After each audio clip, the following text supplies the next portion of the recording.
India's number 1 varicose veins hospitals ఐబీసీను సంప్రదించండి. మీ నొప్పి లేని ప్రయాణాన్ని నమస్తే, మీరు చూస్తున్న సుమన్ టీవీ. నేను మీ కీర్తి. సెప్టెంబర్ 7వ తారీఖు సంపూర్ణ రాహుగ్రస్త చంద్రగ్రహణం ఏర్పడబోతుంది. మరి దీని ఎఫెక్ట్స్ కొన్ని రాసుల వారికి చాలా భయంకరంగా ఉండబోతుంది, కొన్ని రాసుల వారికి మహా అద్భుతంగా ఉండబోతుంది అని అంటున్నారు. ఇందులో నిజమెంత, ఏ రాసుల వారు జాగ్రత్తలు పాటించాలి, ఏ రాసుల వారు ఖచ్చితంగా రెమెడీస్ని పాటించాలి అన్న వివరాలు మనకి తెలియజేయడానికి మనతో పాటు ఉన్నారు. 2009 నుంచి 30,000కు పైగా జాతకాల పరిశీలన చేసి 2013 నుంచి 1,000 మందికి పితృదోష నివారణ కార్యక్రమాలు చేయించిన ప్రముఖ ఆస్ట్రాలజర్ బ్రహ్మశ్రీ నందిబట్ల శ్రీహరి శర్మ గురుగారు మనతో పాటు ఉన్నారు. నమస్తే గురుగారు. వాగర్థావివ సంపృక్తౌ వాగర్థ ప్రతిపత్తయే జగతః పితరౌ వందే పార్వతీ పరమేశ్వరౌ. ఆదిత్యాయ చ సోమాయ మంగళాయ బుధాయ చ గురుశుక్ర శనిభ్యశ్చ రాహవే కేతవే నమః. శృంగేరి జగద్గురు పీఠాధిపతులకి, కంచి పీఠాధిపతులకి నమస్కారములు తెలియచేసుకుంటూ కార్యక్రమాన్ని ప్రారంభిద్దాం. గురుగారు, ఇందాక నేను చెప్పినట్టుగా సెప్టెంబర్ 7వ తారీఖున రాహుగ్రస్త చంద్రగ్రహణం సంపూర్ణంగా భారతదేశంలో అయితే ఉండబోతుంది అంటున్నారు. వివిధ రాసుల వారికి చాలా భయంకరంగా ఉంది, కొంతమందికి అద్భుతంగా ఉంది అని అంటున్నారు.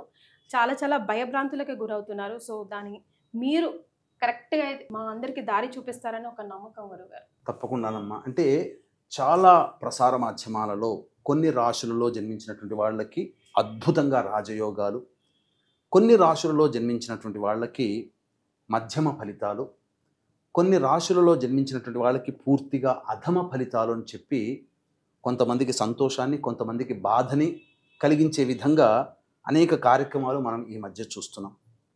వాస్తవానికి ఆ చెప్పినటువంటి రాశుల్లో అందరికీ రాజయోగాలు పడుతున్నాయా? ప్రారబ్ధ కర్మ కూడా. అంటే దీన్ని ఎలా మనం గుర్తించాలి? ఈ ప్రారబ్ధ కర్మ అనేటువంటిది ఒక వ్యక్తి యొక్క జన్మ జాతకాన్ని అనుసరించి ఆ వ్యక్తి జన్మించిన లగ్నాన్ని బేస్ చేసుకొని ఆ ప్రారబ్ధ కర్మ ఎంతవరకు ఉంది. ఈ గ్రహణ ప్రభావము కుంభరాశిలో 7వ తారీఖు సెప్టెంబర్ 2025 సంవత్సరం రాత్రి 9:57 ప్రారంభమయ్యేటువంటి సంపూర్ణ చంద్రగ్రహణం మధ్యరాత్రి 1:27 పూర్తవుతుంది. మధ్య మోక్షకాలం 11:52 నుంచి దాదాపు 8 నిమిషాల పాటు ఆ యొక్క సంపూర్ణముగా అదృశ్యమైపోతుంది చంద్రుడు. ఈ విధమైనటువంటి గ్రహణ ప్రభావము పాత గణిత పంచాంగాల ప్రకారం శతభిష మరియు పూర్వభాద్ర నక్షత్రంలో జన్మించినటువంటి వాళ్ళకి, దృగ్గణిత ప్రకారము కేవలం పూర్వభాద్ర నక్షత్రంలో జన్మించినటువంటి వాళ్ళకి ఈ యొక్క సంబంధించినటువంటిది ఏర్పడబోతుంది ఆ నక్షత్రంలో అని చెప్పి. కాబట్టి మనం 2 సిద్ధాంతాలు కనుక మనం ఆమోదింప చేసుకుంటే, ఇక్కడ శతభిష నక్షత్రానికి ముందున్నటువంటిది ధనిష్ట, శతభిషం తర్వాత పూర్వభాద్ర కూడా నక్షత్రం ఉంది కాబట్టి పూర్వభాద్ర తర్వాత అయినటువంటి ఉత్తరాభాద్ర, శతభిషంతో సమానమైనటువంటి అనుజన్మ తారలు స్వాతి మరియు ఆరుద్ర, అలాగే పూర్వభాద్రంతో అనుజన్మంగా ఉన్నటువంటి విశాఖ, పునర్వసు, మొత్తం కలిపితే 8 నక్షత్రాల్లో జన్మించినటువంటి వాళ్ళు ఈ యొక్క గ్రహణాన్ని చూడకూడదు. అలాగే ఈ సంబంధించినటువంటిది ధనిష్ట, శతభిషం, పూర్వభాద్ర, ఉత్తరభాద్ర, స్వాతి, ఆరుద్ర, పునర్వసు, విశాఖ, ఈ 8 నక్షత్రాల్లో జన్మించిన వాళ్ళు ఈ యొక్క గ్రహణ ప్రభావాన్ని అనగా గ్రహణాన్ని చూడకూడదు. గ్రహణ ప్రభావం ఈ 8 నక్షత్రాల్లో జన్మించిన వాళ్ళకి ఎక్కువగా ఉంటుంది. అయితే ఇక్కడే చాలామంది అనేక ప్రసార మాధ్యమాలలో ఈ రాశుల్లో కొన్ని రాశుల్లో జన్మిస్తే అద్భుతం, కొన్ని రాశుల్లో జన్మిస్తే మధ్యమం, కొన్ని రాశుల్లో జన్మిస్తే ఇక వాళ్ళ జీవితం వ్యర్థం, ఇక మృత్యుగండాలు ఇంకా చెప్పలా అనేటువంటి విధంగా భయపెట్టేస్తున్నారు. అవేమీ కావండి. ఎవరికి అంటే ఈ చెప్పినటువంటి అనగా సోకాళ్ళు ఎగ్జాంపుల్ చెప్తాను. మేషరాశిలో అద్భుతం అని చెప్తున్నారు, కానీ రాసి పెట్టుకోండి, మేషరాశిలో జన్మించిన వాళ్ళకి కూడా కష్టాలు తప్పవు. ఎందుకండి? ఎలా చెప్పగలుగుతున్నారు? అందరూ మేషరాశి అద్భుతం అంటున్నారు, మీరొక్కరే ఎందుకు మేషరాశి జన్మించిన కొంతమందికి ఇబ్బందులు వస్తాయి అంటే వాళ్ళ జన్మించిన లగ్నం వేరు కదమ్మా. కాబట్టి ఈ వివరాలు అనేటువంటివి కూడా మనం కూలంకషంగా మనం కార్యక్రమంలో ఎటువంటి పరిహారాలు చేసుకోవాలి అనేటువంటి విషయాల గురించి, ఏ రాశుల్లో జన్మించినటువంటి వాళ్ళకి, ఏ లగ్నాలు రాశుల్లో జన్మించిన వాళ్ళకి అద్భుతంగా ఉండబోతుంది, ఏ లగ్నాలు ఏ రాశుల్లో జన్మించిన వాళ్ళకి మధ్యమం, ఏ లగ్నాలు ఏ రాశుల్లో జన్మించినటువంటి వాళ్ళకి మధ్యం అనేది విడమరిచి మీకు తెలియచేయడం జరుగుతుంది. ఈ కార్యక్రమాన్ని ఆశాంతం వీక్షించండి, అద్భుతమైనటువంటి మీకు విషయాలు మీకు తెలియచేయడం జరుగుతుంది. గురుగారు, మరి మేష, వృషభ, మిథున రాశి వారికి గ్రహణ ప్రభావం ఎలా ఉంటుందో తెలియజేస్తారా? మేష రాశిలో జన్మించినటువంటి వారికి గ్రహణం అనేటువంటిది లాభస్థానంలో ఏర్పడబోతుంది. కాబట్టి మొట్టమొదటిగా మేషరాశికి సంపూర్ణమైనటువంటి యోగం కలగబోతుంది. అలాగే వ్యయస్థానంలో ఉన్నటువంటి శని కూడా వక్రీకరించి లాభస్థానంలో ఉన్నటువంటి కారణం చేత ప్రధానంగా మేషరాశి వారికి అనగా మేషరాశిలో జన్మించినటువంటి వారికి సంపూర్ణముగా యోగము కలగబోతుంది. అయితే మనం గనక చూసుకున్నట్లయితే కొంతమందికి మేషరాశిలో జన్మించినటువంటి వారికి చెప్పినటువంటి వాటికి విరుద్ధంగా జరగబోతుంది. కారణం ఏంటి అనంటే మేషరాశి మేషలగ్నము కానీ లేదా మేషరాశిలో జన్మించి కన్యాలగ్నంలో కానీ లేదా మేషరాశిలో జన్మించి ధనుర్లగ్నంలో జన్మించినటువంటి వాళ్ళకి మాత్రమే సంపూర్ణముగా యోగముగా ఉండబోతుంది. మిగతా లగ్నాలలో జన్మించినటువంటి వాళ్ళకి కాస్త అరిష్టముగానే చెప్పవచ్చు. కాబట్టి ప్రధానంగా ఈ మేషరాశిలో జన్మించినటువంటి వారికి లాభస్థానంలోనే మంచి స్థితి పొంది ఉండడం, అలాగే కుజుడు కూడా షష్టమ స్థానంలోనే ఉండడం, అలాగే మిగతా గ్రహాలన్నీ కూడాను యోగించేటువంటి స్థితిలో ఉన్నటువంటి కారణం చేత ఎవరికి బాగా యోగిస్తుంది? మేషరాశిలో జన్మించి కన్యా లగ్నంలో కానీ ధనుర్లగ్నంలో కానీ జన్మించి ఉండి మేషరాశిలో జన్మిస్తే అద్భుతమైనటువంటి యోగము. అలాగే మేషరాశిలో జన్మించి ఉండి వృషభ లగ్నము కానీ అలాగే సింహలగ్నము కానీ అలాగే ఈ సంబంధించినటువంటి మకర లగ్నము కానీ అలాగే తులా లగ్నంలో కానీ జన్మించి గనక ఉన్నట్లయితే వాళ్ళకి మధ్యమమైనటువంటి ఫలితము లభిస్తుంది. ఇక మేషరాశిలో జన్మించి ఉండి కర్కాటక లగ్నము అలాగే ఈ సంబంధించినటువంటి వృశ్చిక లగ్నము కుంభ లగ్నము మీన లగ్నంలో గనక జన్మించి ఉంటే మేషరాశిలో జన్మించిన వాళ్ళకి ఫలితములు సామాన్యం కంటే తక్కువగానే ఉంటాయి. కాబట్టి ఈ చెప్పినటువంటివి లగ్నాన్ని బేస్ చేసుకొని అటువంటి వాళ్ళు కొంతమంది పరిహారాలు చేసుకోకపోయినా పర్వాలేదు, కానీ కొంతమంది మాత్రం పరిహారాలు చేసుకోవాలి. ఇక వృషభ రాశిలోకి గనక మనం మేషరాశి కంప్లీట్ అయిపోయింది. ఇక వృషభ రాశిలో జన్మించినటువంటి వాళ్ళకి గనక వచ్చినట్లయితే ఈ వృషభ రాశిలో జన్మించినటువంటి వాళ్ళకి చంద్ర రాహువులు దశమ స్థానంలో ఉండడం, శని కూడా వక్రీకరించి దశమ స్థానంలో స్థితి పొంది ఉండడం, ఇది అద్భుతమైనటువంటి కొంత యోగంగా చెప్పవచ్చు. ఇక్కడ నేను క్లారిటీగానే చెప్తున్నానండి, రాశులు లగ్నాలని బేస్ చేసుకొని మనం మాట్లాడుకుంటున్నాం.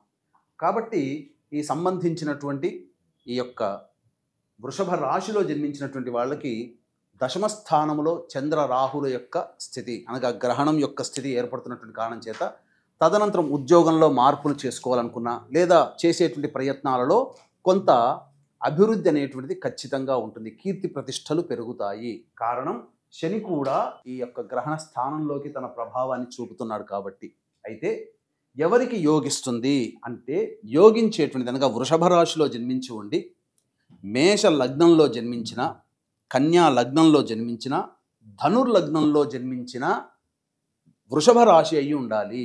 అటువంటి వాళ్ళకి ప్రధానంగా వృషభ రాశి వృషభ లగ్నము కానీ వృషభ రాశి మేష లగ్నము కన్యా లగ్నము లేదా ధనుర్లగ్నంలో కానీ జన్మించి ఉన్న వాళ్ళకి సంపూర్ణముగా యోగదాయకంగా ఉంటుంది.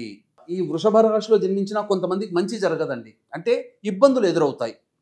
కాబట్టి ఎటువంటి వాళ్ళకి ఎక్కువగా ఇబ్బందులు కలుగుతాయంటే వృషభ రాశిలో జన్మించిన కర్కాటక లగ్నంలో కానీ వృశ్చిక లగ్నంలో కానీ కుంభలగ్నము మీన లగ్నంలో కానీ జన్మించినటువంటి వాళ్ళకి అధమమైనటువంటి ఫలితాలు కలుగుతాయి.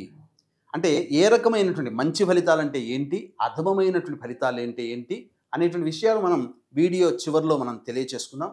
ఇక మిథున రాశిలో జన్మించినటువంటి వాళ్ళకి ఎలా ఉండబోతుంది, ముఖ్యంగా పాజిటివ్గా ఉండేటువంటి వాళ్ళకి మనం తెలియచేసుకుందాం. మిథున రాశి మధ్యమమైనటువంటి ఫలితాలని ఇస్తుంది. ఇది క్లియర్.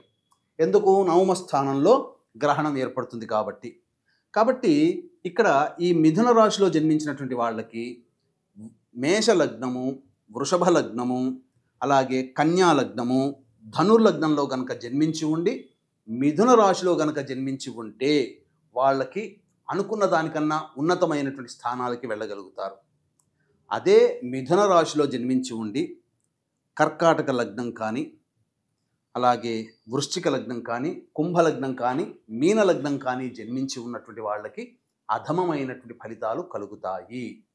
అదే మిథున రాశిలో జన్మించి ఉండి మిథున రాశి కానీ సింహరాశి కానీ తులారాశి కానీ అలాగే మకర లగ్నము కానీ అనగా మిథున రాశిలో జన్మించి ఉండి మిథున లగ్నము సింహలగ్నము, తులాలగ్నము, మకర లగ్నం, ఈ లగ్నాలలో గనుక జన్మించినటువంటి వాళ్ళకి మధ్యమమైనటువంటి ఫలితాలు కలుగుతాయి. కాబట్టి ఓవరాల్గా మీకు చెప్పినటువంటి విధంగా చూసుకుంటే ఈ 3 రాశుల్లో జన్మించినటువంటి వాళ్ళకి మంచి ఫలితాలు ఏ లగ్నంలో జన్మించినటువంటి వాళ్ళకు ఉంటుంది, ఏ లగ్నంలో జన్మించిన వాళ్ళకి అధమ ఫలితాలు ఉంటాయనే విషయాల గురించి మీకు తెలియచేసుకున్నాం.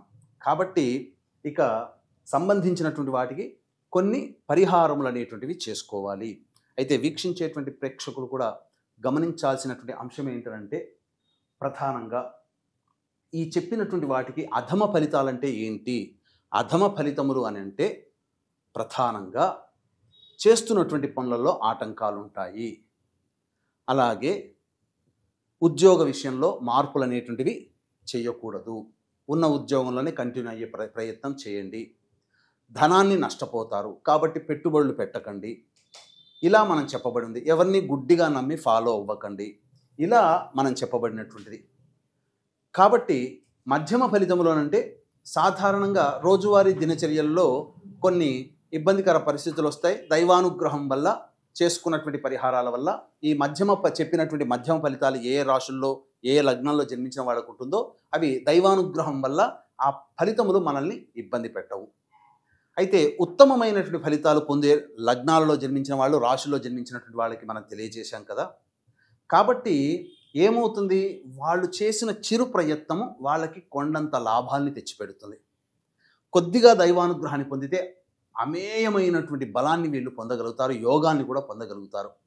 ఇక్కడ మేషరాశిలో జన్మించినప్పటికీ కూడా జన్మించిన లగ్నాలు కొన్ని గనక అనగా కర్కాటక, వృశ్చిక మరియు కుంభ, మీన లగ్నాల్లో జన్మించి ఉంటే వాళ్ళకి అధమమైనటువంటి ఫలితాలు.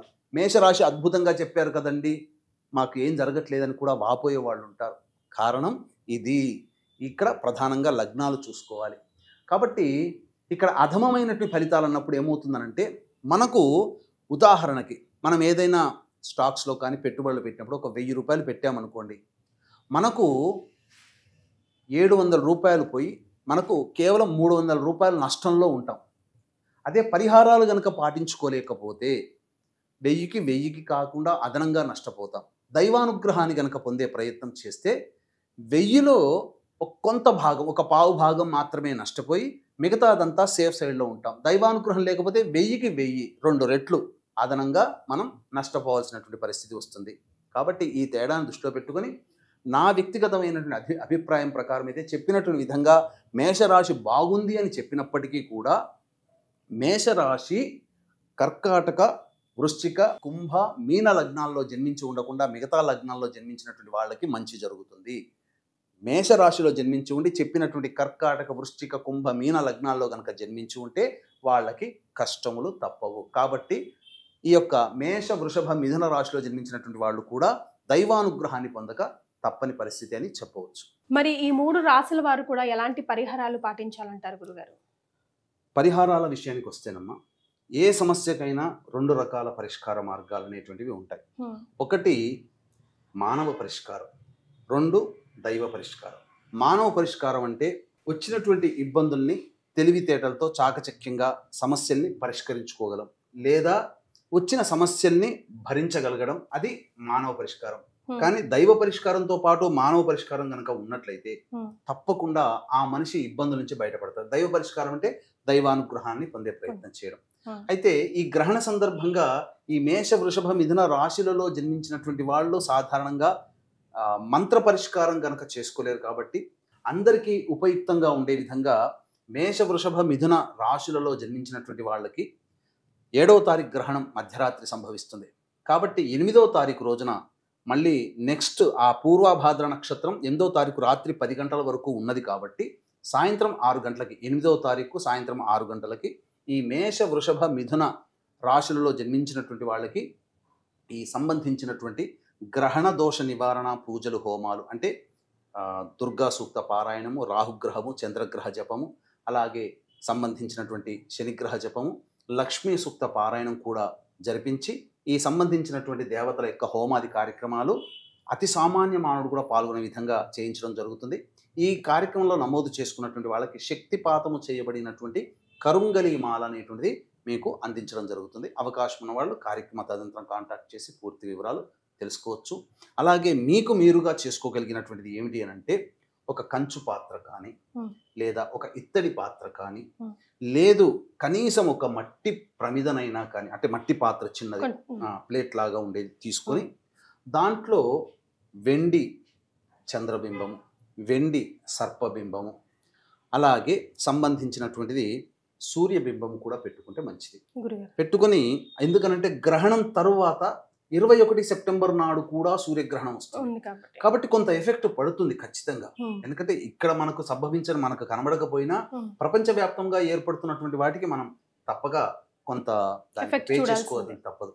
కాబట్టి ఈ సంబంధించినటువంటి సూర్య బింబము, చంద్రబింబము, అలాగే ఈ సంబంధించినటువంటి నాగబింబం, ఇవన్నీ కూడా ఆ పాత్రలో వేసి అది మునిగిపోయే విధంగా ఆవు నెయ్యి వేసి 8వ తారీఖు రోజున స్నానం ఆచరించి దేవాలయానికో లేకపోతే వాళ్ళకి దగ్గరలో ఉన్న పండితుల్ని ఇంటికి పిలిపించుకొని సంకల్పం చేయించుకొని ఆ సంబంధించినటువంటి ఆ పాత్రలో ఉన్నటువంటి నెయ్యిలో తమ యొక్క బింబం, తన ముఖాన్ని ఈ విధంగా చూసుకొని అప్పుడు మినుములు, బియ్యము, కొన్ని నువ్వులు, నల్ల నువ్వులు, ఇవి వస్త్ర సహితముగా బ్రాహ్మణుడికి సంకల్పం విధానంగా చెప్పుకొని దానము గనక చేసినట్లయితే తప్పకుండా వాళ్ళకి దోష పరిహారం తగ్గుతుంది. భవిష్యత్తులో అంటే ఎలాంటి దోషం వస్తుందండి అని చెప్పవచ్చు, కానీ అది అనుభవిస్తే తప్ప మనం చెప్పలేం. కాబట్టి ఎవ్వరు కూడా ఈ గ్రహణానికి సంబంధించినటువంటి వాటికి వచ్చే విపత్తుల్ని మనం అంచనా వేయలేము. ప్రకృతి విపత్తులు రావచ్చు, అలాగే సంఘజీవిగా మనం ఉన్నాం కాబట్టి మనకు కూడా ఎఫెక్ట్ రావచ్చు. కాబట్టి జాగ్రత్తగా దీని యొక్క ప్రభావము దీపావళి పండుగ వరకు ఉంటుంది. కాబట్టి ఖచ్చితంగా మీరు ఆచరించక తప్పని పరిస్థితి అని చెప్పడంలో ఏమాత్రం సందేహం లేదు. అవకాశం ఉంటే చక్కగా మన పీఠమాధ్వర్యంలో జరిగే గ్రహణ దోష నివారణ కార్యక్రమం 8వ తారీఖు రోజున సాయంత్రం 6 గంటలకు ప్రారంభమవుతుంది. కాబట్టి 5 గంటల లోపల మీరు ఆ యొక్క కార్యక్రమంలో నమోదు చేసుకోవచ్చు. చాలా సంతోషం గురుగారు. 3 రాశుల వారికి ఎలాంటి ఎఫెక్ట్ ఉండబోతుంది, ఎలాంటి పరిహారాలు పాటించాలో కూడా సూచించారు. ధన్యవాదాలు. సర్వం శ్రీ ఉమామహేశ్వర పరబ్రహ్మార్పణమస్తు.